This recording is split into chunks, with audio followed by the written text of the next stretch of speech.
जय हिंद साथियों, मैं विपुल राम शर्मा एक बार फिर आपके सामने हाजिर हूँ और आज लेकर आए दोस्तों हम क्लास नंबर 6 अग्निवीर बैच की दोस्तों, जिसमें हम आपको आज कराने वाले हैं गुरुत्वाकर्षण के बारे में, है ना दोस्तों।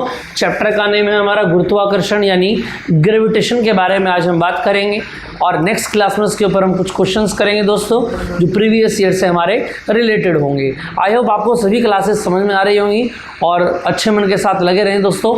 देखें जरा यहाँ पर अगर हम स्टार्ट करें अपना टॉपिक तो देखें जरा ग्रेविटेशन क्या होता है।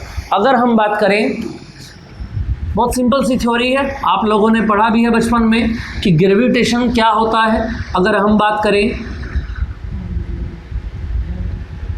ग्रेविटी के बारे में, पहले ग्रेविटी को हम देख लेते हैं, ग्रेविटी क्या होता है। देखो ग्रेविटी के बारे में बताया किसने था। अगर हम बात करें आइजैक न्यूटन ने। किन्होंने बताया था बच्चों? आइजैक न्यूटन ने। न्यूटन ने सबसे पहले ग्रेविटी के बारे में बातें बताया, यानी इन्होंने ये बताया दोस्तों कि अर्थ के अंदर एक ऐसी एनर्जी है जिसके कारण वो किसी भी फ्रीली हैंगिंग ऑब्जेक्ट को क्या करेगा दोस्तों? अट्रैक्ट करेगा। यानी कि अगर मैं बात करूं तो ये जो ग्रेविटेशन है ये कोरिलेट करता है, किससे करेगा कोरिलेट? आप ध्यान रखेंगे, अट्रैक्शन याद रखेंगे। ये हमेशा कौन सा बल लगाएगा? आकर्षण बल लगाएगा, है ना। यहाँ पर रेपुलेशन के बारे में कोई बात नहीं होगी, किसी भी प्रकार का प्रतिकर्षण यहाँ पर दोस्तों नहीं होगा। केवल बात बताई अट्रैक्शन के बारे में, जो कौन करेगा? अर्थ का बेस करेगा, है ना। अब देखें जरा आगे, इतनी बात आपको समझ में आ गई। इसके बारे में आपने पहले देखा भी होगा कि आइजैक न्यूटन ने अचानक देखा था कि कोई सेब का पेड़ था और उस सेब के पेड़ से एप्पल, है ना दोस्तों, कहाँ गिरा? नीचे गिरा। फिर उन्होंने दूसरा देखा, दूसरा भी कहाँ गिरा? नीचे गिरा। तीसरा भी देखा, नीचे गिरा। उसके बाद उन्होंने पास पड़े पत्थर को उठाया और छोड़ा, वो भी कहाँ गिरा? नीचे गिरा। यानी उन्होंने एक अपनी स्ट्रेटेजी लगाई पहले कि ऐसा क्या, प्रत्येक वस्तु पर ऐसा कौन सा बल कार्य कर रहा है कि वस्तु सदैव नीचे की ओर आकर गिरती है, ऊपर की ओर आकर नहीं जाएगी, है ना दोस्तों। तो उनकी खोज ने बताया, क्या बताया? गुरुत्व के बारे में इन्होंने अपनी विवेचनाएं दी, इसके बारे में डिफाइन किया इसको, है ना, कि ग्रेविटी क्या होता है ना। ग्रेविटी क्या होता है? Property of earth. याद रखेंगे आप, अगर आपसे पूछा जाएगा कि ग्रेविटी क्या होता है तो याद रखेंगे आप प्रॉपर्टी ऑफ अर्थ, है ना दोस्तों। और ये प्रॉपर्टी कौन सी प्रॉपर्टी अगर हम बात करेंगे तो प्रॉपर्टी कौन सी है? ये अट्रैक्शन की है। इसके बाद अगर मैं बात करूं, नंबर 2 हेडिंग हमारा आता है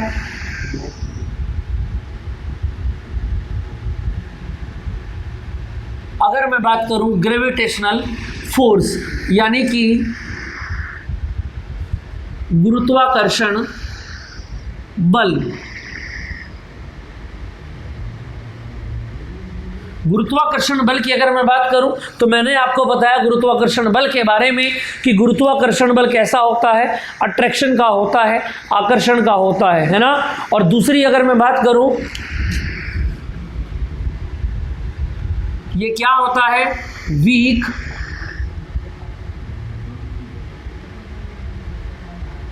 फंडामेंटल फोर्स। यानी कि याद रखेंगे आप, कमजोर मूलभूत बल। आपसे ऑब्जेक्टिव में पूछा जाता है, इसको इंपॉर्टेंट आप लगा कर रखेंगे कि वीक फंडामेंटल फोर्स क्या होगा, है ना, कि वीक फंडामेंटल फोर्स क्या होता है या कमजोर मूलभूत बल कौन सा है ना दोस्तों। तो याद रखेंगे 4 ऑप्शन में एक ऑप्शन आपका वहां पर क्या होगा? ग्रेविटेशनल फोर्स भी दिया गया होगा। इसको आप अच्छे से याद रखेंगे, ठीक है। इन दोनों पॉइंट को आप याद रखेंगे, यहां से पॉइंट पूछे जाते हैं। देखें जरा आगे, अब अपने पॉइंट पर चलते हैं दोस्तों। इससे आगे क्या टॉपिक हमारा इसमें बनता है देखेंगे जरा, एक एक पॉइंट को क्लियर करते चलेंगे, जिससे कि जब हम क्वेश्चन लगाएंगे तो हमको बिल्कुल भी प्रॉब्लम ना आए। देखें जरा आगे, नंबर 3 पॉइंट देखें जरा, यूनिवर्सल लॉ ऑफ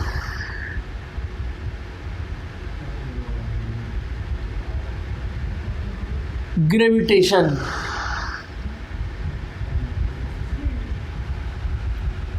यानी कि गुरुत्वाकर्षण का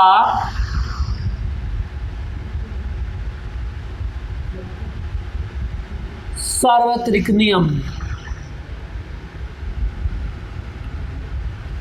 देखिए जरा, अगर हम बात करें कि गुरुत्वाकर्षण का यूनिवर्सल लॉ क्या था, तो याद रखेंगे आप यूनिवर्सल के, देखें जरा इस लॉ में क्या बताया गया, गुरुत्वाकर्षण के नियम में क्या बताया गया।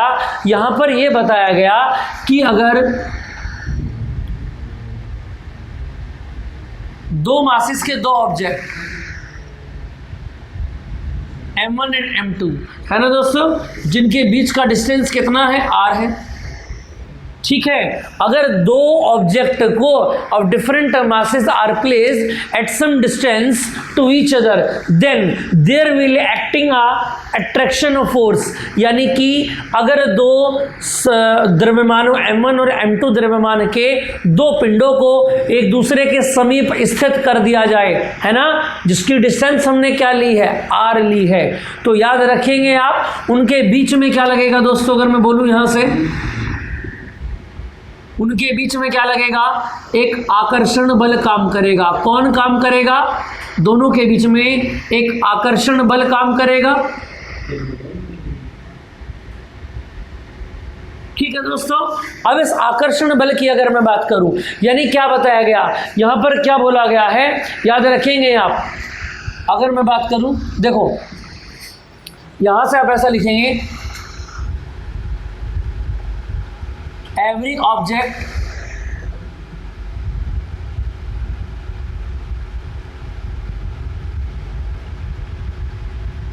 acting a force on nearest other object। ठीक है दोस्तों, अगर यहां से आगे की बात करें, this force is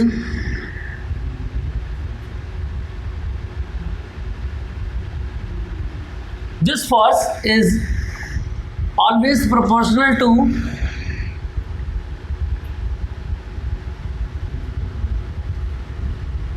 multiplication of both masses and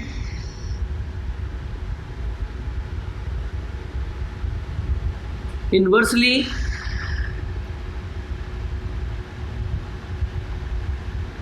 proportional to square of distance between them। ठीक है दोस्तों, याद रखेंगे क्या बताया गया। देखो, प्रत्येक वस्तु अपने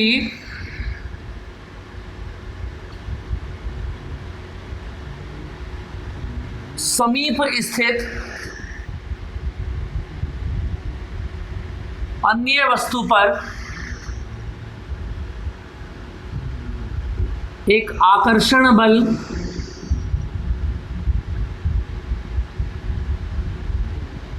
लगाती है। ठीक है दोस्तों, यही मैंने आपको बताया। और क्या बताया, जिसका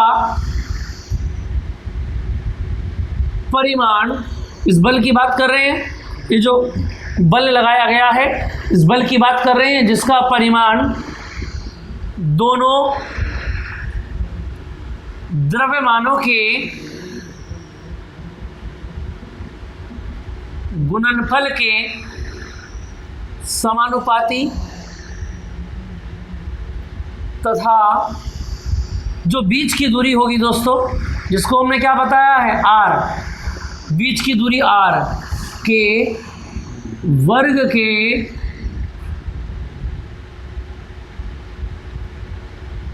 व्युत्क्रमानुपाती होता है। यानी क्या बताया यहां पर, आप ध्यान देंगे एक बार फिर दोबारा से, हमने यहां पर बताया कि जो F होगा ना, वो प्रोपोर्शनल किसके होगा, दोनों के मासेस के m1 m2 और जो बीच की डिस्टेंस है r, उसके वर्ग के क्या होगा, समव्यक्त कर्मानुपाती होगा। यानी यहाँ से हमारा फॉर्मेशन बनती है F proportional to m1 m2 upon r square. अब बच्चों याद रखेंगे हमको क्या बनाना होता है, फॉर्मूला, और जहाँ पर फॉर्मूला बनाना होता है तो भौतिकी के अंदर हम फिजिक्स के अंदर क्या करते हैं, प्रोपोर्शनल को जब भी हम रिमूव करेंगे तो याद रखेंगे आप, हमको एक कांस्टेंट लेना पड़ता है, और यहाँ पर कांस्टेंट क्या लिया जाएगा, g। क्या कांस्टेंट लिया जाएगा, g। अगर मैं यहाँ पर बात करूं जहां g is a universal gravitational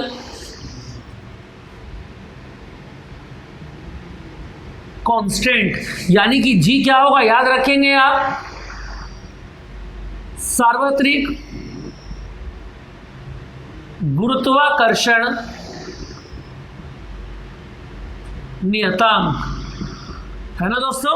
यानी कि अगर मैं बात करूं, ये जो g लिया गया है ना दोस्तों, ये जो g लिया गया है ये क्या है, सार्वत्रिक नियतांक है। यानी आप ऐसा मान के चले, देखो इसके नाम के आगे क्या आया है, यूनिवर्सल आया है ना, तो यूनिवर्सल आने का मीनिंग क्या होगा, यूनिवर्सल आने का मीनिंग ये हुआ कि दोस्तों याद रखेंगे कैपिटल G की जो वैल्यू मैं आपको बताऊंगा वो वैल्यू एवरी प्लेस पर, आप पूरे के पूरे ब्रह्मांड में, पूरे के पूरे यूनिवर्स में कहीं पर भी चले जाएं, इसकी वैल्यू चेंज होने वाली नहीं है। The value of G, the value of capital G does not change on every place on the earth, on the universe।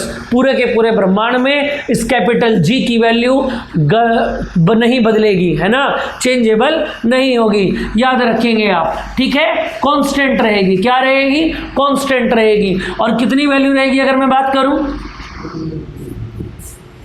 6.67 into 10 की पावर -11, इसकी वैल्यू को आप याद रखेंगे, क्या वैल्यू ऑफ G कितना होगा, 6.67 इंटू 10 की पावर -11। इतनी बात क्लियर हो गई। देखो दोस्तों यहाँ से एक क्वेश्चन हमसे और पूछा जाता है, अगर मैं बात करूं, किसकी बात करें, dimension and unit of G, है ना, कि कैपिटल G की यूनिट क्या होती है और इसकी डायमेंशन क्या होती है। इससे पहले एक बार फिर दोबारा से इसको मैं आपको थोड़ा सा और क्लियर कर देता हूं।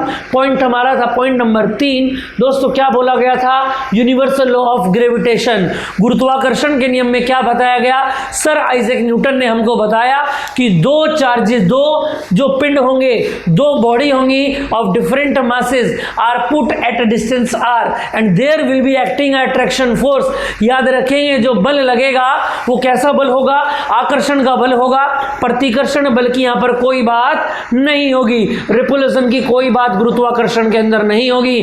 जबकि हम इलेक्ट्रिसिटी जो हमने पढ़ा है दोस्तों, इससे पहले के लेक्चर्स में हमने जो इलेक्ट्रिसिटी पढ़ा है वहां पर क्या होता था, देखो वहां पर दोनों चार्जेस के बीच में जो बल लगता था वो कैसा होता था, अट्रैक्शन भी हो सकता था या रिपल्शन भी हो सकता था, आकर्षण बल भी हो सकता था और प्रतिकर्षण बल भी हो सकता था। लेकिन याद रखेंगे यहाँ पर ग्रेविटेशन की अगर बात करेंगे तो ग्रेविटेशन में क्या होता है, केवल आकर्षण बल की बात होगी। तो क्या बताया गया, every body acting a force on nearest other object, है ना, समीप स्थित अगर दो वस्तु रखी हुई होंगी तो एक वस्तु दूसरी वस्तु पर बल लगाएगी। This force is proportional to multiplication of both masses, दोनों के द्रव्यमान के गुणनफल m1 m2 के समानुपाती, और जो बीच की दूरी है r उसके क्या होगा, inversely proportional to the square of the distance between them, है ना दोस्तों। जो बीच की दूरी है r इसके क्या होगा, व्यक्त कर्मानुपाती होगा। यानी हमारी फॉर्मेशन बन जाती है f proportional m1 m2 upon r square, और कांस्टेंट यहां पर लेंगे कैपिटल G, जिसको हम बोलेंगे यूनिवर्सल ग्रेविटेशनल कांस्टेंट, यानी सार्वत्रिक गुरुत्वाकर्षण नियतांक, जिसकी वैल्यू क्या होगी दोस्तों, याद रखेंगे आप, कैपिटल G की जो वैल्यू होगी वो 6.67 इंटू 10 की पावर -11 होता है। इतनी बातें आपको क्लियर आ गई समझ में। चलें आगे, इतना टॉपिक कंप्लीट है। देखो जरा अब इससे आगे स्क्रीनशॉट लेना चाहे स्क्रीनशॉट आप ले सकते हैं। बाकी इसकी पीडीएफ भी आपको मिलेगी इसी वीडियो के डिस्क्रिप्शन में दोस्तों। आपको लेक्चर के आपको हर वीडियो की पीडीएफ रेगुलर आपको मिलती रहेगी। बाकी आपको कोई भी शिकायत हो तो आप सीधा मुझसे कांटेक्ट कर सकते हैं दोस्तों, या ऑफिस का जो नंबर आपको दिया गया है वहाँ पर आप उससे कंफर्म कर सकते हैं। ठीक है दोस्तों, अब देखिए बात करते हैं आगे की। अब यहाँ पर एक नया इंट्रोडक्शन आ गया है कैपिटल जी। अब इसके बारे में थोड़ा सा देख लेते हैं कि कैपिटल जी आखिर है क्या। देखिए जरा, अगर आपको याद हो तो यूनिट और डायमेंशन के जो लेक्चर चल रहा था सेम बैचेस के लिए, है ना दोस्तों। स्टार्टिंग के जो लेक्चर थे हमारे यूनिट और मेजरमेंट में, मैंने आपको जी के बारे में काफ़ी बातें बताई थी। यहाँ पर भी देख लेते हैं क्या बातें देखेंगे जरा। अगर मैं बात करूँ यूनिट ऑफ जी, देखो हमको पता है जिस भी क्वांटिटी की यूनिट हमको फाइंड करनी होती है उसका फॉर्मूला मुझे पता होना चाहिए। और जी के बारे में मैंने अभी स्टडी किया है। क्या स्टडी किया है? We know that F equal to कितना होता है जी m1 m2 upon are square, है ना दोस्तों। देखो यूनिट किसकी फाइंड करनी है मुझको? जी की। तो जी के लिए फॉर्मूला निकालना होगा, क्रॉस मल्टीप्लाई कर दे। देखो जरा, जी इक्वल टू एफ की मल्टीप्लाई किस में हो गई? आर स्क्वायर में, और अपॉन में क्या आ जाएगा? m1 m2। अगर मैं बात करूं यूनिट ऑफ जी की तो याद रखेंगे आप, जल्दी से देखिए जरा भाई। f का मतलब क्या हो जाएगा? न्यूटन हो जाएगा। r का मीनिंग क्या हो जाएगा? मीटर स्क्वायर हो जाएगा।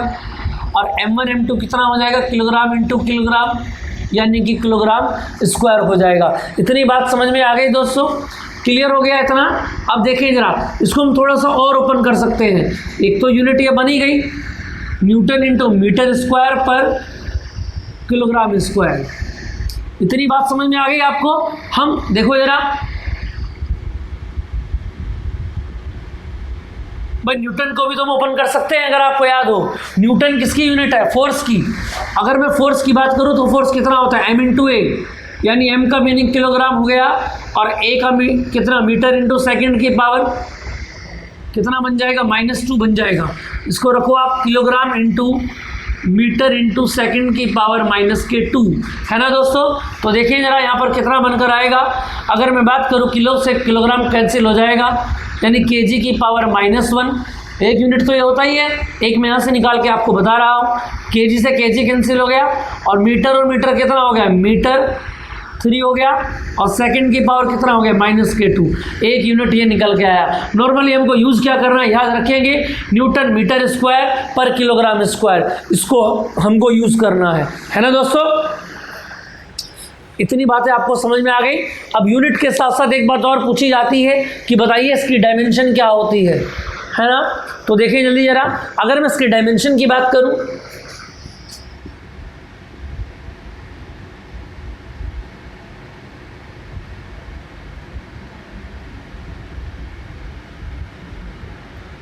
डायमेंशन ऑफ जी, देखिए जरा, डायमेंशन ऑफ जी को अगर हम देखें तो यहां से देखो जरा, अगर मैं यूनिट की बात करूं, यूनिट कितना आ गया?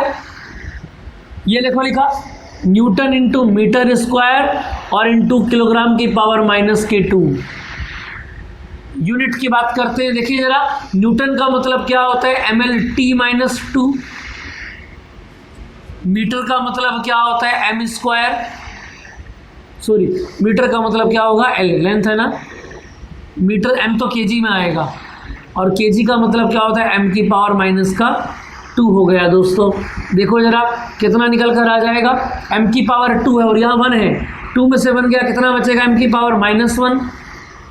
l बोलो, 2 और 1 3 हो गया, और t की पावर -2 हो गया। इतनी बात आपको क्लियर हो गई?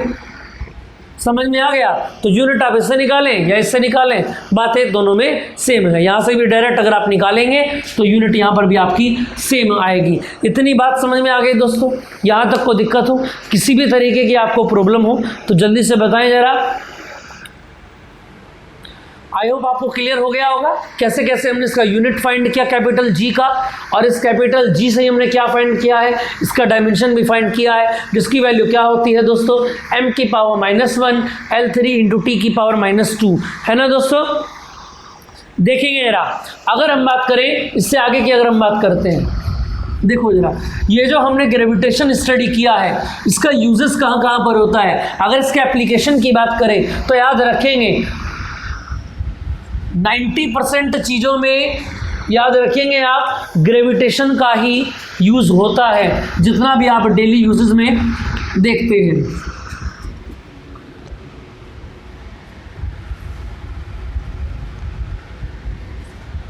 देखेंगे जरा आगे,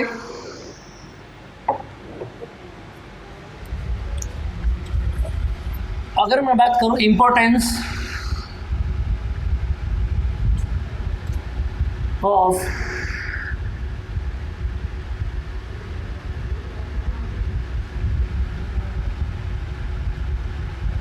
ग्रेविटेशन, इंपॉर्टेंस ऑफ ग्रेविटेशन यानी गुरुत्वाकर्षण की क्या होगी, उपयोगिता क्या है हमारे जीवन में, है ना दोस्तों। तो देखिए जरा, अगर हम बात करें मोशन ऑफ प्लेनेट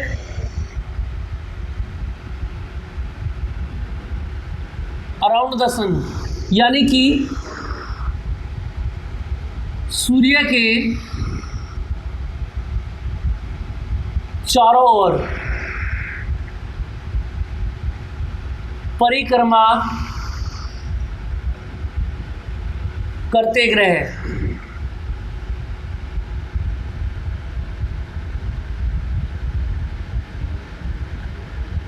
गुरुत्वाकर्षण के कारण ही लगातार अपनी परिक्रमा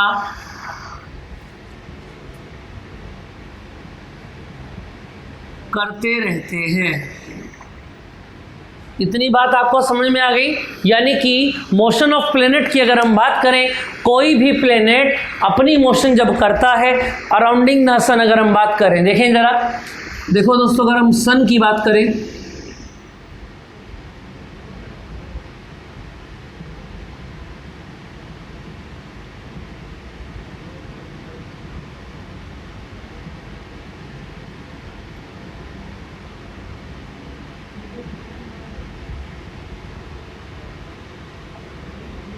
इस तरीके से क्या होगा, अगर हम बात करें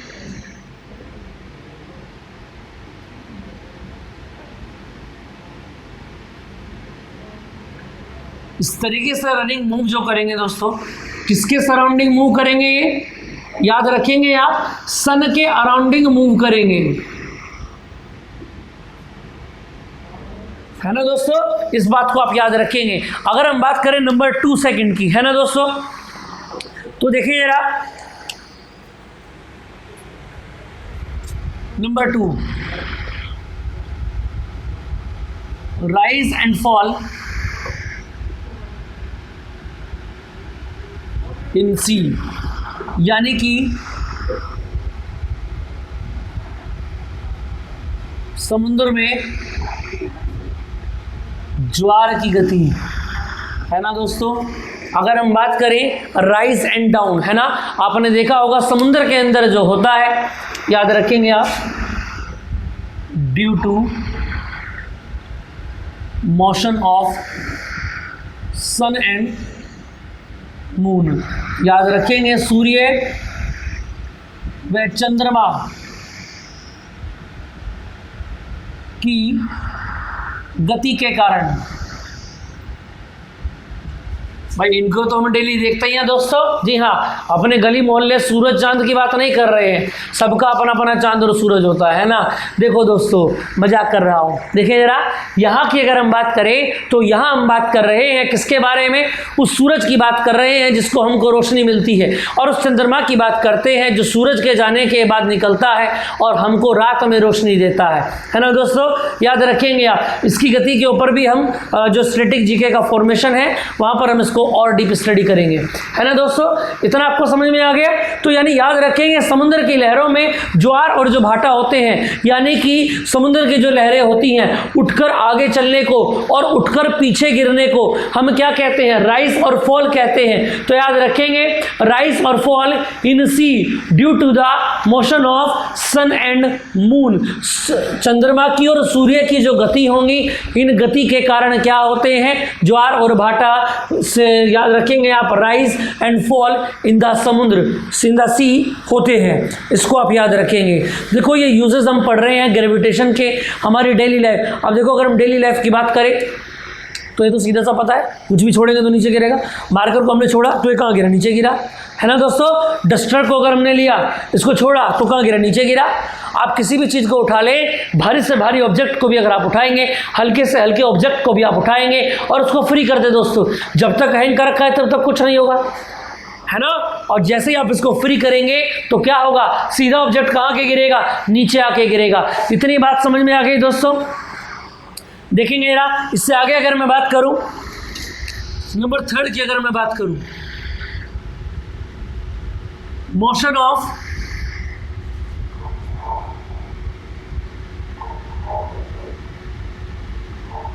प्लैनेट एंड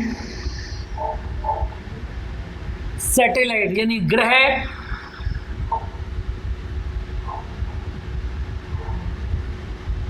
उपग्रह की गति, इसको भी आप याद रखेंगे दोस्तों। अगर हम बात करें कि ये क्या है, ये अर्थ है ना, तो अर्थ के सराउंडिंग कौन रनिंग लगाता है, अगर मैं बात करूं तो यहां पर होता है मून, जो लगातार चक्कर लगाता है अर्थ के चारों ओर। बात समझ में आ गई दोस्तों। तो क्या होता है, जो मोशन ऑफ प्लेनेट और सैटेलाइट, इन दोनों की जो मोशन होती है, ये भी किसके कारण होती है, याद रखेंगे आप, ग्रेविटेशन के कारण होती है। किसके कारण होती है दोस्तों, ग्रेविटेशन की। जल्दी से इसको कॉपी करते रहे आप। अच्छा आप याद रखें, जो नोट्स बनाए ना, साथ साथ अगर आप नोट्स बनाते रहें तो ज़्यादा अच्छा होगा। बाकी पीडीएफ आपको मिलेगी।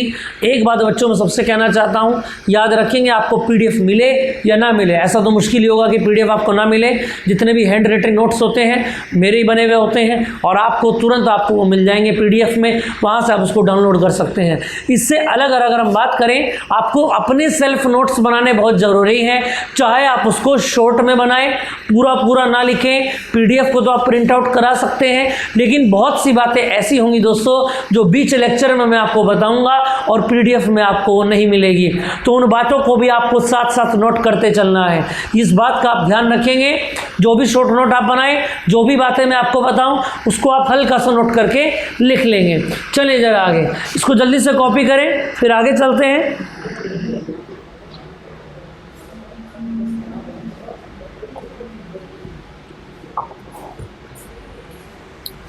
इतना क्लियर हो गया दोस्तों। चलूँ आगे, ठीक है। ये इंपॉर्टेंस मैंने आपको बता दिया ग्रेविटेशन का। देखते जाना। देखो अब आगे की बात अगर हम बात करें, पॉइंट नंबर 4 हमारा आ जाता है दोस्तों। अगर हम बात करें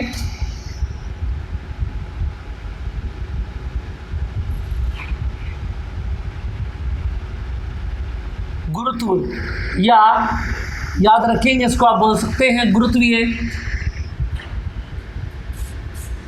त्वरण। क्या होता है दोस्तों अगर हम ग्रेविटी के बारे में बात करें? देखो अब आप याद रखेंगे, मैंने ऑब्जेक्ट को पकड़ा और पकड़ के इसको नीचे छोड़ दिया। समझ में आ रहा है दोस्तों? फिर दोबारा सुने, ऑब्जेक्ट को पकड़ा और ऑब्जेक्ट को पकड़ के नीचे छोड़ दिया। साइंस की बात करो दोस्तों, तो जैसे ही ऑब्जेक्ट आपका नीचे गिरा, अब ऑब्जेक्ट जब नीचे आ, देखो स्लो मोशन, देखो मैं आपको दिखाता हूँ। वीएफएक्स देखते हो ना, देखो मूवीज देखते हो ना, रजनीकांत को देखते होंगे आप, है ना, अमिताभ बच्चन, इन सबको आप देखते होंगे। अगर हम बात करें मार्कर को अगर मैं छोड़ूंगा, स्लो मोशन देखो दोस्तों, ये आ रहा, ये आ रहा, ये आ रहा, इस तरीके से करते करते करते ये आके गिरा नीचे। ये हमारा स्लो मोशन था, है ना दोस्तों। अब देखो बताना क्या चाहता हूँ मैं आपको केवल मैं ये फील कराना चाहता हूँ कि जब ये ऑब्जेक्ट नीचे आएगा या मैंने किसी भी ऑब्जेक्ट को पकड़ के नीचे छोड़ा, अगर आप स्लो मोशन को आप इमेजिन करेंगे तो याद रखेंगे उसकी स्पीड में क्या होती जा रही है, बढ़ोतरी होती जा रही है, इंक्रीज इन मोशन होता जा रहा है। और याद रखेंगे जहां पर आपकी वस्तु की, किसी पिंड की, किसी ऑब्जेक्ट की गति इंक्रीज हो दोस्तों, मोशन कैसी हो, इंक्रीज हो, यानी कि वेलोसिटी बढ़ रहा हो, तो वहां पर क्या आता है दोस्तों, त्वरण भी आ जाता है। क्या आ जाता है, त्वरण, यानी एक्सलेरेशन प्रोड्यूस हो जाता है। और जहां पर वेग आपका कम होगा, जहां पर आपका वेग, वेलोसिटी आपके ऑब्जेक्ट की कम होगी, तो याद रखेंगे वहां ये एक्सलेरेशन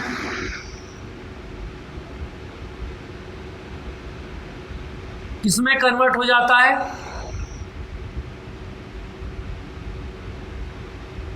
रिटार्डेशन में, यानी कि इसको बोलेंगे त्वरण और इसको बोलेंगे अवमंदन। यानी जहां स्पीड घटेगी उसको क्या बोलेंगे, रिटार्डेशन, अवमंदन, और जहां स्पीड आपकी बढ़ेगी दोस्तों उसको बोलेंगे एक्सलेरेशन या त्वरण बोलेंगे दोस्तों। इतनी बात आपको समझ में आ गई दोस्तों। अच्छा एक बात और याद रखेंगे, अग्निवीर से अलग भी अगर बच्चे हैं तो वे भी इन क्लासेस को ले सकते हैं, इस बात को आप याद रखेंगे, है ना दोस्तों। इससे आगे की अगर मैं बात करूं, देखिए जरा, अगर मैं ग्रेविटी की बात करूं तो याद रखेंगे आप, ग्रेविटी का नोटिफिकेशन क्या होता है, स्मॉल जी। क्या होता है दोस्तों, स्मॉल जी, जिसकी वैल्यू क्या होती है 9.8, और त्वरण है तो त्वरण का मात्रक कितना होता है, मीटर पर सेकंड स्क्वायर। इतनी बात समझ में आ गई आपको, ठीक है। एक बात और याद रखेंगे आप, the value of g is change,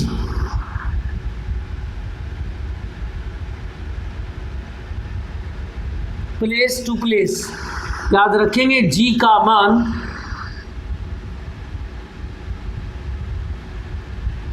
जगह के अनुसार बदलता रहता है, यानी कि चेंज होता रहता है, ये स्थायी नहीं है, ठीक है दोस्तों। यानी कि यहाँ पर कैपिटल जी का छोटा भाई आपको मिल गया, है ना, और ये क्या मिल गया, उसका छोटा भाई। जो बड़े भैया जो थे, याद रखेंगे जो बड़े मियाँ थे, वो बड़े मियाँ कैसे थे, याद करो, कांस्टेंट थे, अपनी बात को नहीं झुटलाएंगे, जो कह दिया वो कह दिया दोस्तों। अगर हम जी की बात करें, स्मॉल जी की, छोटे मियाँ की बात करें, तो याद रखेंगे हर बार बदलेंगे। क्या कहा मैंने, हर बार बदलेंगे। अब चांद पर जाएंगे फिर बदल जाएगा, सूरज पर जाएंगे, हालांकि सूरज पर जा नहीं सकते हैं, इमेजिन कर लेते हैं, क्योंकि हम दोस्तों साइंस पढ़ रहे हैं और साइंस इमेजिन है, आप जानते हैं। जब तक इमेज नहीं करेंगे चीज़ों को, तब तक चीज़ों को स्टडी नहीं कर पाएंगे, है ना दोस्तों। तो देखें जरा, जहाँ पर भी आप किसी भी प्लेनेट पर जाएंगे, याद रखेंगे इस जी की वैल्यू हमेशा बार बार बदलती रहेगी। तो जी और कैपिटल जी में, छोटे मियाँ और बड़े मियाँ में, याद रखेंगे सबसे बड़ा डिफरेंस क्या होता है दोस्तों, यही होता है कि कैपिटल जी फिक्स होता है, जिसकी वैल्यू कितनी होती है 6.67 इंटू 10⁻11 न्यूटन मीटर स्क्वायर पर किलोग्राम स्क्वायर। अगर हम बात करें स्मॉल जी की, तो इसकी वैल्यू क्या होती है 9.8 मीटर पर सेकंड स्क्वायर। एक बात और याद रखेंगे, कुछ बच्चे बोलते हैं कि भैया इसकी वैल्यू ज़्यादातर कई जगह पर मीटर पर सेकंड स्क्वायर दी जाती है। तो दोस्तों याद रखेंगे, न्यूमेरिकल को इजी बनाने के लिए, कैलकुलेशन आपकी हार्ड ना बने, इसलिए हम इसकी वैल्यू को 9.8 ना रखकर क्या रखेंगे, याद रखेंगे 10 मीटर रख लेते हैं। 10 की वैल्यू इसकी, क्योंकि देखो क्या है, सिमिलर है ना दोनों, तो याद रखेंगे 9.8 में रख के क्या रख लेते हैं, 10 रख लेते हैं। इतनी बात समझ में आ गई आपको। तो जी की वैल्यू क्या होगी, हर जगह बदलती रहेगी। इतनी बात समझ में आ गई दोस्तों। देखें जरा, अब अगर हम बात करें कहाँ कहाँ पर इसकी वैल्यू बदलेगी और कहाँ कहाँ पर नहीं बदलेगी, देखें जरा। आई होप आपको टॉपिक में बहुत मज़ा आ रहा होगा दोस्तों। थोड़ा सा टाइम कम है ना दोस्तों, इसलिए मुझको टॉपिक जल्दी जल्दी ख़त्म करने पड़ रहे हैं। और जब आप जानते हैं आपको थ्योरी भी करानी पड़ रही है और क्वेश्चंस भी कराने पड़ रहे हैं, है ना दोस्तों। हमारे पास टाइम कम है तो कुछ चैप्टर्स का दोस्तों मैंने कुछ इलाज सोचा है। और इलाज क्या सोचा है अपने अग्निवीरों के लिए, कुछ चैप्टर जो आप क्वेश्चन के बेस पर उसको अच्छे से पढ़ सकते हैं, है ना दोस्तों। तो याद रखें, उसकी मैं आपको थ्योरी नहीं कराऊंगा, मैं उससे रिलेटेड कुछ क्वेश्चंस की सीरीज लेके आऊंगा, 25 या 30 क्वेश्चंस, जिसमें आपका थ्योरी भी साथ साथ कंप्लीट हो जाएगा और नंबर ऑफ क्वेश्चंस भी आप अटेम्प्ट कर पाएंगे दोस्तों। इतनी बात समझ में आगे की अगर मैं बात करूं, देखें जरा इसमें, देखें आप अगले पॉइंट की अगर मैं बात करूं, variation of ji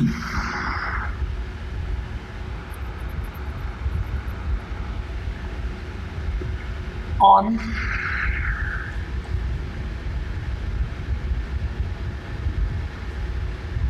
different places, भिन्न भिन्न स्थानों पर स्मॉल जी का वेरिएशन, कि स्मॉल जी कैसा कैसा होगा। देखो दोस्तों, अब यहां पर आपको अर्थ दिख रही है, अर्थ में आपको क्या दिखाई दे रहा है, जल्दी से देखें जरा आपकी स्क्रीन पर जो आपको दिख रहा है वो क्या दिखाई दे रहा है अर्थ में। देखो, हमको पता है क्या, मिडिल में कौन होता है, 3 चीजें होती हैं, याद रखेंगे आप, आपको स्क्रीन पर भी दिखाई दे रहा होगा। अगर हम बीच की बात करें तो देखें जरा, बीच में कौन होता है दोस्तों, भूमध्य रेखा, है ना दोस्तों, ठीक है। अगर हम इसकी बात करें तो यहां पर कौन होता है, नॉर्थ पोल, यानी कि उत्तरी ध्रुव। और यहां पर कौन होता है, साउथ पोल, यानी कि क्या होगा, दक्षिणी ध्रुव होगा। इतनी 3 बातें आपको समझ में आ रही हैं दोस्तों। अब देखें जरा, इन तीनों बातों में अगर हम बात करें तो याद रखेंगे, अच्छा ये इक्वेटर, ये रह गया इक्वेटर। तो देखिए जरा, अगर मैं आपसे बोलूँगा स्मॉल जी की अगर मैं बात करूँ, देखो दोस्तों 3 चीज़ें हैं अर्थ में। भाई अर्थ पूरे के पूरे अर्थ जो आपको दिखाई दे रहा है यहाँ पर, इस पूरी अर्थ में क्या है, देखो जरा भाई, एक तो सबसे ऊपर का हिस्सा होगा, इससे ऊपर तो जा नहीं सकते, यानी नॉर्थ पोल। सबसे नीचे दोस्तों, यहाँ से नीचे भी नहीं जाना है, ये क्या हो गया आपका साउथ पोल। और बीच में आप कहीं पर भी घूमते रहे दोस्तों, जिसको आप क्या बोलेंगे, इक्वेटर बोलेंगे। अब मैं आपसे बोल रहा हूँ दोस्तों कि स्मॉल जी की वैल्यू कहाँ पर कितनी कितनी होगी। तो देखिए जरा, अगर मैं बात करूँ सबसे कम जो बोलूँ, सबसे कम, याद रखना सबसे कम जी की वैल्यू कहां पर होती है दोस्तों, इक्वेटर पर होती है। कहां पर होती है, इक्वेटर पर, भूमध्य रेखा पर, अर्थ के बिल्कुल मिडिल में। मिडिल तो नहीं कह सकते आप, बस भूमध्य रेखा बोलेंगे इक्वेटर को, क्योंकि मिडिल वाला केस दूसरा हो जाएगा, अभी मैं आपको बताऊंगा, है ना। वहां पर जी 0 हो जाता है। देखिए जरा, तो इक्वेटर पर अगर हम बात करें तो जी कैसा होता है, मिनिमम। और अगर हम पोल्स की बात करें दोस्तों, तो याद रखेंगे कोई भी पोल हो आपका, क्या कहा मैंने आपसे, आपका कोई भी पोल हो,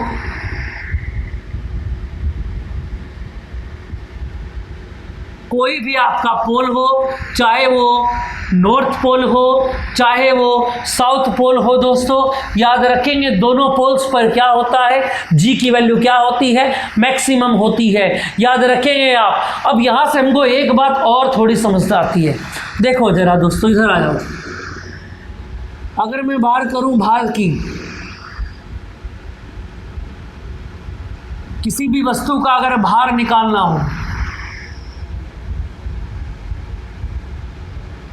तो देखें जरा, W बराबर क्या होता है, उसके द्रव्यमान में G से मल्टीप्लाई कर देते हैं, क्या बन जाता है उसका, क्या बन जाता है दोस्तों, भार बन जाता है W बराबर कितना होता है, mg होता है। इतनी बात समझ में आ गई। तो याद रखेंगे। अब देखो हमको यहाँ से क्या पता लगता है भाई, G जो है वो रिलेट कर रहा है, W जो है को रिलेट कर रहा है G को। यानी याद रखेंगे आप, अगर आप G की वैल्यू को इंक्रीज करते हैं तो W की वैल्यू अपने आप इंक्रीज हो जाएगी। बात समझ में आई। अगर आप G की वैल्यू को डिक्रीज करते हैं तो W की वैल्यू भी क्या होगी दोस्तों, अपने आप डिक्रीज हो जाएगी। इतनी बात समझ में आ गई या नहीं दोस्तों, हाँ या ना बोले जल्दी, जरा जल्दी से आप इसको क्लियर करें।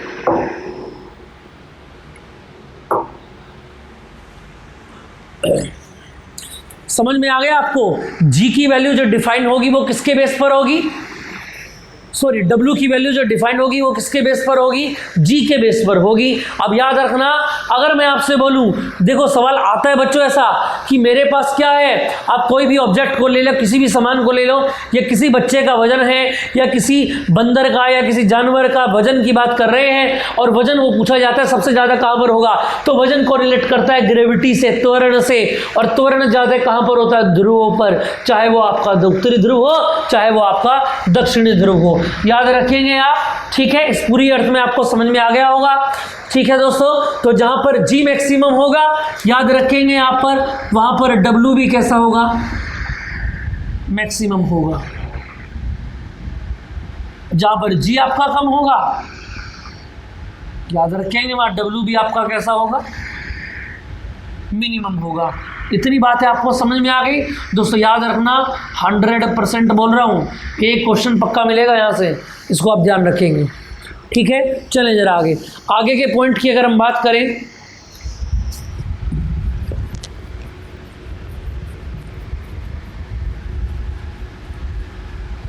देखिए जरा दोस्तों,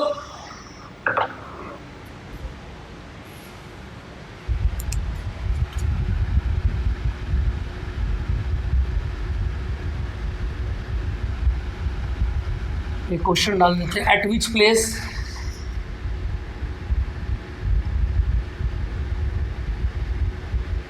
वेट इज 0, या इसको आप बोल सकते हैं क्या, पोजीशन ऑफ वेटलेस, यानी कि भारहीनता। भारहीनता क्या होता है, यानी किसी भी ऑब्जेक्ट को अपना भार ही महसूस ना हो। याद रखेंगे आप, किसी भी ऑब्जेक्ट का एक ऐसा पॉइंट याद रखेंगे अर्थ के ऊपर जहां उसका भार ही फील ना हो दोस्तों, उसको आप क्या बोलेंगे, भारहीनता बोलेंगे। इतनी बात समझ में आ गई। और ऐसी जगह कौन है दोस्तों, इसको आप याद रखेंगे,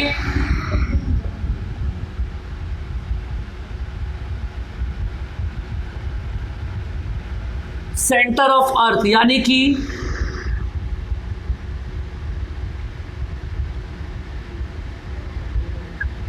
पृथ्वी का जो केंद्र होता है, याद रखेंगे वहां G की वैल्यू कितनी होती है दोस्तों, 0 होती है।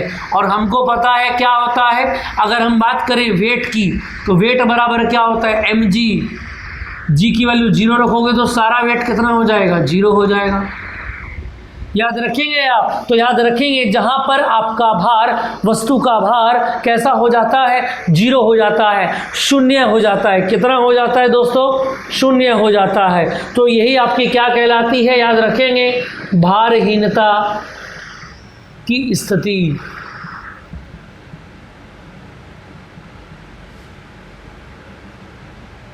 समझ में आ गई बात दोस्तों। आई होप आपको चीज़ें बहुत क्लियर हो रही होंगी, आपको बातें बहुत समझ में आ रही होंगी, है ना दोस्तों। ऐसे ही पढ़ते पढ़ते हम कितनी दूर निकल जाएंगे इस बारे के बारे में आप सोच भी नहीं सकते हैं दोस्तों। बस आप याद रहें, रेगुलर कंटेंट से जुड़े रहें। जितने भी बैचेस हम निकाल रहे हैं, अपकमिंग बैचेस अभी स्टार्ट करने वाले हैं, अर्जुन बैच आपका रनिंग में है, और अपकमिंग वीडियोज़ आपको मिलेंगी दोस्तों। जैसे कि आपने देखा SSC का कैलेंडर आ चुका है, बहुत जल्दी उसकी क्लासेस भी स्टार्ट होने वाली हैं, है ना दोस्तों। तो बने रहेंगे हमारे साथ। तो देखें जरा, ग्रेविटेशन में मैंने आपको ये सब बताया है दोस्तों। आपको सारी चीज़ें रिवाइज करके आनी है। जब तक घर नहीं पढ़ेंगे तब तक हम भी कुछ नहीं कर पाएंगे। मेरा पढ़ाना दोस्तों तभी कामयाब होगा जब आप घर पर बैठकर पढ़ेंगे। याद रहे, अगर मैं 1 घंटा यहाँ पर मेहनत कर रहा हूँ तो 2 घंटे कम से कम आपको घर जाकर अलग से पढ़ने हैं दोस्तों, है ना दोस्तों। इसके ऊपर आप ज़्यादा से ज़्यादा क्वेश्चन लगाएं। अच्छा, क्वेश्चन आपको कहाँ से लगाने हैं इसके इसके बारे में मैं आपको थोड़ी सी इन्फॉर्मेशन दूंगा, अलग से वीडियोस भी मैं इसकी आपको बना के दूंगा, है ना दोस्तों। आप कहाँ से मॉक टेस्ट इसके लगाएंगे और कौन सी बुक आपके लिए अच्छी होगी, जर्नल साइंस अग्निवीर के लिए दोस्तों, ठीक है, इसको आप याद रखेंगे। बाकी ये लेक्चर हमारा यहाँ पर एंड हो गया, इसकी एक क्लास और बनेगी दोस्तों जिसको हम कल करेंगे, तो बने रहेंगे हमारे साथ, अपने नोट्स बनाते रहें, खाते पीते रहें और मौज लेते रहें, है ना दोस्तों। जय हिंद।